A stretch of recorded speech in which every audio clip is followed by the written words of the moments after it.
Hi hello YouTube family, ಹೇಗಿದ್ದೀರಾ ಎಲ್ಲರಿಗೂ ನಮಸ್ಕಾರ ಹೇಳ್ತಾ ಇವತ್ತಿನ ಸಂಡೇ ಪ್ರೋಗ್ರಾಮ್ ನಾನ್ ವೆಜ್ ಮಾಡ್ತಾಯಿದ್ದೀನಿ. ಚಿಕನ್ಗೆ ಅಂತೇಳಿ ಅಂದರೆ ಕಬಾಬ್ ಮತ್ತು ಗ್ರೇವಿ ಅಂತೇಳಿ ಎರಡು ಸಪ್ರೇಟ್ ಮಾಡ್ಕೊತಾ ಇದ್ದೀವಿ. ಜೊತೆಗೆ ಕಬಾಬ್ ಮಕ್ಕಳಿರೋ ಮನೇಲಂತೂ ಮಕ್ಕಳಿಗೆ ವೆಜಿಟೇಬಲು ಅಷ್ಟೇ ಇಂಪಾರ್ಟೆಂಟು, ಹಾಗೆ ನಾನ್ ವೆಜ್ ಕೂಡ ಇಂಪಾರ್ಟೆಂಟ್ ಆಗುತ್ತೆ. ಬಟ್ ಸಣ್ಣ ಮಕ್ಕಳಿರೋರು ಏನಾಗುತ್ತೆ, ಚಿಕನ್ ಜಾಸ್ತಿ ತಿಂದಾಗ ಹೊಟ್ಟೆ ಕೆಡೋ ಸಾಧ್ಯತೆ ಜಾಸ್ತಿ ಇರುತ್ತೆ. ಅದಕ್ಕೋಸ್ಕರ ಆ ಮಕ್ಕಳಿಗೆ ಚಿಕನ್ ವಿತ್ ವೆಜಿಟೇಬಲ್ ಅನ್ನೋ ಥರ ನಾನಿಲ್ಲಿ ಆಲೂಗೆಡ್ಡೆನ ಯೂಸ್ ಮಾಡ್ತಾಯಿದ್ದೀನಿ. ಆಲೂ ಕಬಾಬ್ ಮತ್ತು ಚಿಕನ್ ಕಬಾಬ್ ಎರಡು ಮಿಕ್ಸಲ್ಲಿ ಮಾಡ್ಕೊಳ್ಳೋಣ ಅಂತ ಫಸ್ಟಿಗೆ ನಾನಿಲ್ಲಿ ಕಬಾಬ್ ಪೌಡರ್ ಹಾಗೆ ಶುಂಠಿ ಬೆಳ್ಳುಳ್ಳಿ ಪೇಸ್ಟ್ ಮತ್ತು 2 ಎಗ್ಗನ್ನ ಹೊಡೆದು ಮಿಕ್ಸ್ ಮಾಡ್ಕೊತಾ ಇದ್ದೀನಿ.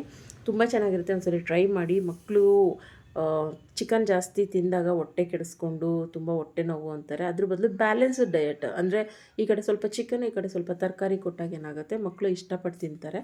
ಹಾಗಾಗಿ ನಾನಿಲ್ಲಿ ಈ ಥರ ಟ್ರಿಕ್ಸ್ನ ಯೂಸ್ ಮಾಡ್ತಾಯಿದ್ದೀನಿ. ನಾನು ಇದೇ ಥರ ಮಾಡೋದು ನನ್ನ ಮಗನಿಗೆ ಕೂಡ. ಈಗ ಇದನ್ನು ಮಸಾಲೆನ ಚೆನ್ನಾಗಿ ಮಿಕ್ಸ್ ಮಾಡ್ಕೊಳ್ಳಿ. ಇಲ್ಲಿ ನಾನು ಇವತ್ತು ಗ್ರೇವಿ ಕೂಡ ಮಾಡ್ತಾಯಿದ್ದೀನಿ. ಸಿಂಪಲಾಗಿ ನನ್ನ ಸ್ಟೈಲಲ್ಲಿ ಮಾಡ್ಕೊತಾ ಇದ್ದೀನಿ. ನಾವು ಬ್ಯಾಚುಲರ್ ಆಗಿದ್ದಾಗ ಯಾವ ಥರ ಮಾಡ್ಕೊತಾ ಇದ್ವಿ ಅದೇ ಥರ ಮಾಡೋಣ ಅಂತ ಅದನ್ನು ತೋರಿಸ್ತೀನಿ ನಿಮಗೆ ಯಾವ ಥರ ಮಾಡ್ತಾಯಿದ್ವಿ ಅಂತ.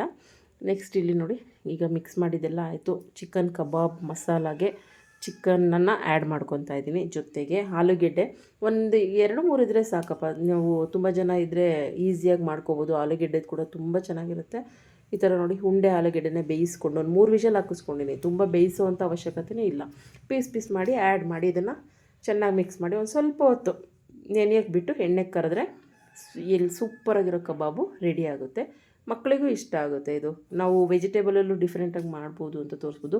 ಸುಮಾರು ಸಲ ಮದುವೆಗಳಲ್ಲಿ ನೋಡಿದ್ದೀನಿ ನಾನು ಆಲೂ ಕಬಾಬ್ ಮಾಡಿರೋದು. ನನಗಂತೂ ತುಂಬ ಇಷ್ಟ. ನೆಕ್ಸ್ಟ್ ಈಗ ಗ್ರೇವಿ ಮಾಡ್ಕೊಳ್ಳೋಣ. ಚಿಕನ್ ಗ್ರೇವಿಗೆ ಫಸ್ಟ್ ಇಲ್ಲಿ ಬಾಣಲೆ ಇಟ್ಕೊಂಡು ಬಾಣಲಿಕ್ಕಾದಮೇಲೆ ಸ್ವಲ್ಪ ಎಣ್ಣೆ ಹಾಕ್ಕೊತಾ ಇದ್ದೀನಿ. ಈ ಎಣ್ಣೆಗೆ ನೀವು ಕಸೂರಿ ಮೇಥಿನ ಆ್ಯಡ್ ಮಾಡ್ಕೊಳ್ಳಿ. ತುಂಬ ಚೆನ್ನಾಗಿರುತ್ತೆ ಫ್ಲೇವರು. ತುಂಬ ಜನ ನನಗೆ ಗೊತ್ತಿರಲಿಲ್ಲ ಬಿರಿಯಾನಿಗೂ ಆ್ಯಡ್ ಮಾಡ್ತಾರೆ ಅಂತ.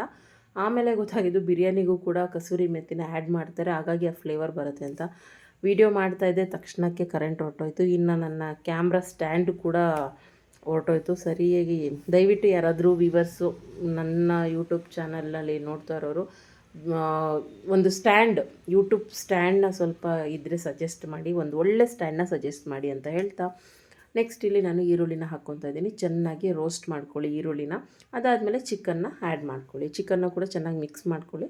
ಕೆಲವೊಬ್ಬರು ಚಿಕನ್ನ ಹಾಗೇ ಬಿಡ್ತಾರೆ, ಅಂದರೆ ಅದರಲ್ಲಿರೋ ನೀರಿನ ಅಂಶ ಈರುಳ್ಳಿ ಬೇಯುವಾಗಲೇ ಹೀರ್ಕೊಳ್ಳಿ ಅಂತ. ನಾನೇನಿಲ್ಲ, ಡೈರೆಕ್ಟಾಗಿ ಆ್ಯಡ್ ಮಾಡ್ತಾಯಿದ್ದೀನಿ. ಯಾವುದಕ್ಕೂ ಟೈಮ್ ತೊಗೊತಿಲ್ಲ. ನೋಡಿ, ಈ ಥರ ಚೆನ್ನಾಗಿ ಮಿಕ್ಸ್ ಆಗಿದ ತಕ್ಷಣ ಅದಕ್ಕೆ ಏನೇನು ಮಸಾಲ ಹಾಕಬೇಕು, ಶುಂಠಿ ಬೆಳ್ಳುಳ್ಳಿ ಪೇಸ್ಟು, ಹಾಗೆ ರುಚಿಗೆ ತಕ್ಕಷ್ಟು ಉಪ್ಪು, ಖಾರದ ಪುಡಿ, ಅರಿಶಿಣದ ಪುಡಿ ಮತ್ತು ಗರಂ ಮಸಾಲ ಆ್ಯಡ್ ಮಾಡ್ಕೊತಾ ಇದ್ದೀನಿ. ಇದನ್ನು ಹಾಕಿ ಚೆನ್ನಾಗಿ ಮಿಕ್ಸ್ ಮಾಡ್ಕೊಳ್ಳಿ. ಒಂದು 3 ನಿಮಿಷ ಇದನ್ನು ಕೈ ಆಡಿಸಿದ್ರೆ ಸಾಕು, ಚೆನ್ನಾಗಿ ಮಿಕ್ಸ್ ಆಗುತ್ತೆ. ನಂತರ ಚಿಕನ್ ತೊಳೆಯುವಾಗಲೂ ಕೂಡ ಅರಿಶಿನ ಹಾಕಿರ್ತೀವಿ, ಜಾಸ್ತಿ ಹಾಕೋ ಅವಶ್ಯಕತೆ ಇಲ್ಲ. ನೋಡಿ, ಈಗ ಚೆನ್ನಾಗಿ ಮಿಕ್ಸ್ ಆಗಿದೆ. ಟೊಮೆಟೊ ಬೇಕಂದರೆ ಹಾಕ್ಕೊಳ್ಳಿ, ಆಪ್ಷನಲ್ಲು, ತುಂಬ ಬೇಕಂತ ಏನಿಲ್ಲ. ನೆಕ್ಸ್ಟು ಕೊತ್ತಂಬರಿ ಸೊಪ್ಪನ್ನ ಹಾಕಿ ದಯವಿಟ್ಟು ಎಲ್ಲರೂ ಅದನ್ನು ಬಿಸಿ ಮಾಡಿ ಸುಮ್ಮನೆ ಮೇಲೆ ಕೊತ್ತಂಬರಿ ಸೊಪ್ಪು ಹಾಕಬೇಡಿ. ಏಕೆಂದರೆ ಸೊಪ್ಪುಗಳೆಲ್ಲ ನಿಮಗೆ ಗೊತ್ತಿದೆ, ಬೇಯಿಸ್ಕೊಂಡೇ ತಿನ್ನಬೇಕು ಅಂತಾರೆ. ಹಸಿ ತಿಂದಾಗ ಇನ್ಫೆಕ್ಷನ್ ಜಾಸ್ತಿ ಆಗುತ್ತೆ.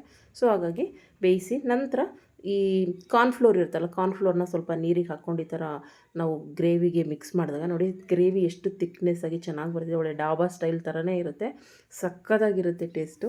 ಸೇಮ್ ಇದನ್ನು ಬ್ಯಾಚುಲರ್ಸ್ ಅಂತೂ ತುಂಬ ಇಷ್ಟಪಡ್ತಾರೆ, ಯಾಕೆಂದರೆ ಈಸಿಯಾಗಿ ಆಗೋಗುತ್ತೆ, ಜಾಸ್ತಿ ಇಂಗ್ರೀಡಿಯೆಂಟ್ಸ್ ಇಲ್ಲ, ಟೈಮ್ ಸೇವ್ ಆಗುತ್ತೆ. ನೆಕ್ಸ್ಟ್ ಇಲ್ಲಿ ಕಬಾಬ್ ಮಾಡ್ತಾಯಿದ್ವಿ ನೋಡಿ, ಆಲೂ ಕಬಾಬ್ ಮತ್ತು ಚಿಕನ್ ಕಬಾಬ್ ಯಾವುದು ಅಂತಲೇ ಗೊತ್ತಾಗೋದಿಲ್ಲ. ಇನ್ನು ಊಟಕ್ಕೆಲ್ಲ ರೆಡಿ ಮಾಡ್ಕೊಂಡ್ವಿ. ಇವತ್ತಿನ ಊಟದಲ್ಲಿ ಏನೇನಿದೆ, ಚಿಕನ್ ಗ್ರೇವಿ, ಚಿಕನ್ ಕಬಾಬ್, ಹಾಗೆ ರೈಸ್, ಸ್ವಲ್ಪ ನೆಂಚ್ಕೊಳ್ಳೋದಕ್ಕೆ ನಿಂಬೆಹಣ್ಣು ಮತ್ತು ಆನಿಯನು. ಈ ವಿಡಿಯೋ ಇಷ್ಟ ಆಗಿದ್ದರೆ ಲೈಕ್ ಮಾಡಿ, ಸಬ್ಸ್ಕ್ರೈಬ್ ಮಾಡಿ ಅಂತ ಹೇಳ್ತಾ ನೆಕ್ಸ್ಟ್ ವಿಡಿಯೋದಲ್ಲಿ ಸಿಗ್ತೀನಿ. ಬಾಯ್.